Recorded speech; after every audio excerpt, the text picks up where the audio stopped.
السلام عليكم احلى متابعين في الدنيا، يا رب تكونوا بخير. كل سنه وانتم طيبين بمناسبه شهر رجب. هنعمل مع بعض كده فول مدمس لزوم السحور للايام اللي جايه. احنا هننقع الفول المدمس، ومعاه فول مدشوش، ومعاه حمص الشام ليله كامله. بعد كده بحطه في الحله واحط عليه جزر مبشور، عدس، 3 ليمونات مقفولين، طماطم مبشوره. وبعد كده بنزل عليه الميه تكون بتغلي عشان ما يتجلدش. بسيبه يغلي على النار جامد والنار عالية.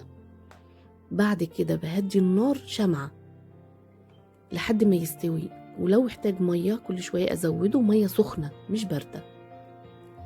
هتلاقوه زي ما انتوا شايفين كده طالع زي الزبدة. لما اجي اوضبه بقى بالطريقة اللي انتوا حابينها، اعمله بالطحينة، اعمله بالزبدة، اعمله بالخلطة الاسكندراني، زي ما انتوا حابين. هو عموما شكله في الطبق قدامكم كده يفتح النفس لوحده من غير اي حاجه. انا وضبته بكمون وكزبره ناشفه وزيت زيتون وعصره ليمون وطحينه. انتوا حابين بقى تحطوا طماطم، فلفل الوان، بقدونس. انا وضبته زي ما انتوا شايفين كده، حاجات بسيطه جدا جدا.